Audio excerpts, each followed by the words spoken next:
back in the shop today. It's been forever. Don't know when this video will actually come out, but it is post Power Tour 2024. So, and if you watched any of the videos, you noticed I was not there. After I said I would be there. Long story, didn't make it, couldn't do it, didn't have it in me. Anyway, so we're back out in the shop today working on the D100. I should have turned on the camera probably a couple hours ago, but I haven't had this camera on in so long that I kind of forgot. So went over to grab this. Cam's got my truck, so he's got the F100. So what the hell? I'll just grab the D100. He's doing electrical and finish out and just a whole bunch of odds and ends on my truck, mainly electrical stuff, which is not my gig at all. I can hook up a battery. Beyond that, not much more. Sometimes I can screw that up. So what we're doing, since he had that going on, and we are prepping for Davenport, Iowa. It's the first annual Street Rod Nationals. What are they calling it? The Quad City Street Rod Nationals, something like that. Davenport, Iowa. First annual. So we thought we'd go. We're skipping Louisville this year. We're going to go up to Davenport. We rented a freaking mansion. And I'm not lying. It's really a mansion. Stay tuned for that. We'll show you that one. There's like 16 or 18 of us going, so why not get the biggest house in Davenport, Iowa, which we have done. So enough about that crap. You'll catch that stuff later. What I thought I would do, since Cam is hung up with my truck, is I thought I would work on his, because if you watched any of the Power Tour videos, you saw the old D100 kicked it in the ass, short of the little radiator problem they had at the beginning because something failed. But other than that, everybody did great on the Power Tour. It was awesome to watch from afar. Ugh. Anyway, I keep losing focus. Look how dark that squirrel is. Oh my gosh. D100. Since Cam's working on mine, I'm going to work on his. I swear I got ADHD.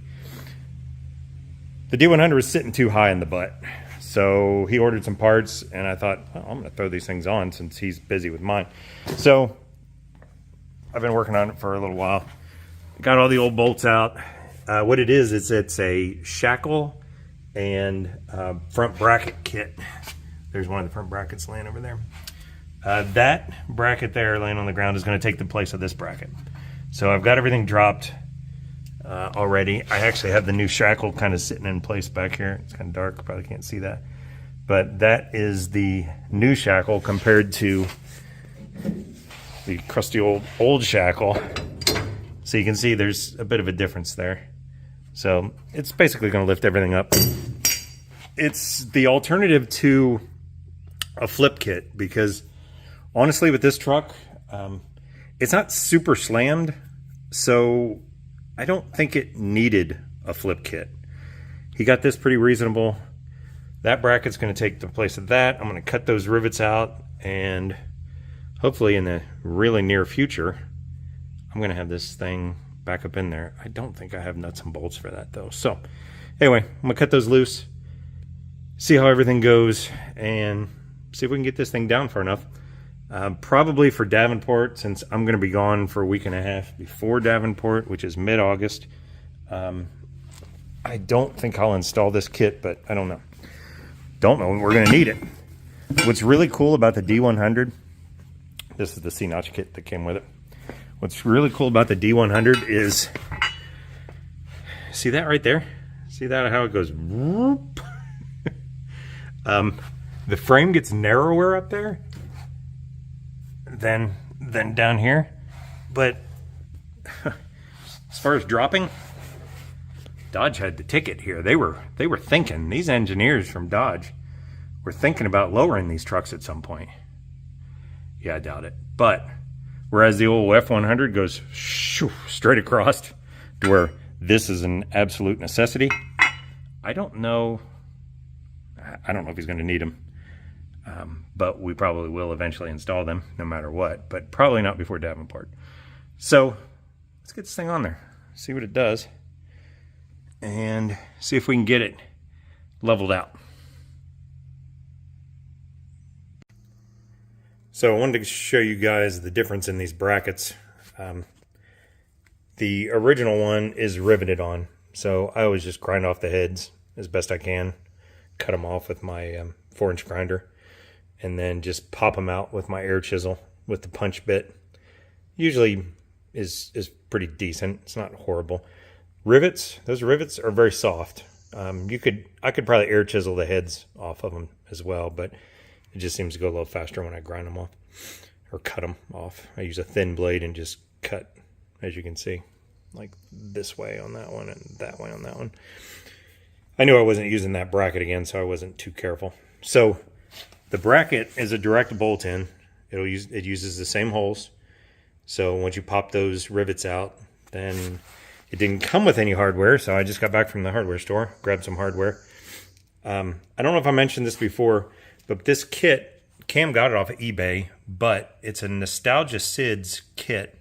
And also came with this card, Guthrie Fabrications. So I don't know if it's a collaborative thing with Sid's, but dropedaxles.com, Nastalgia Sid's is, I guess, where this thing originated from. He doesn't even have it on his website. And Cam got these off of eBay, but the eBay seller said the same thing. They come from Sid's, and these two cards came in the box. So I don't know if Sid's does them. Maybe Guthrie builds them for Sid's. I don't know. I don't know what the situation is. But, I mean, they look like they're a well-built piece. So, I don't know. We'll see. But I like the part where you don't have to drill any holes. I mean, it goes right back in the factory holes that you pop the rivets out of. So, got my hardware. Get this thing on. Nastalgia Sid's is the place that did my front drop beam for my 57 F100. And I think they did Justin's drop beam for his 56 F100 as well, I believe. So let's see how they do on these and see if they install easy and see if I can get the springs back up in there and see how that goes. And with all the magic of YouTube, the back is dropped. Yeah, I never turned back on the camera. I just kept going. It leveled it. I like it. And it has room for suspension in the back. I think 4 or so inches. I think it leveled it pretty good. Hopefully Cam likes it. Taking it back to him now.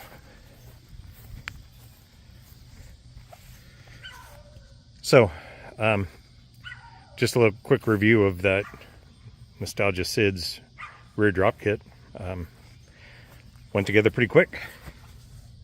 You can see the bracket there. It's all the way up in the front hole, or the top hole. And then got the shackle there, and it takes it all the way up to the bed floor. Got about a 1/4 inch of space. So they've got it. They've got it maxed out. The only thing I didn't like about this, and I hadn't thought about that, or about this until I started putting it back together, was the bolt usually comes from the inside out, and you put the nut on the outside, but you have to spin it now, put the bolt inward, and you have to put the nut back in that little gap back there to get it together and bolt it together, which is only kind of a pain if the spring is twisted a little bit, which both of these were. So it just took a little persuasion, but we got it. It's all good to go. Take it back to Cam's, see if he likes it. I do.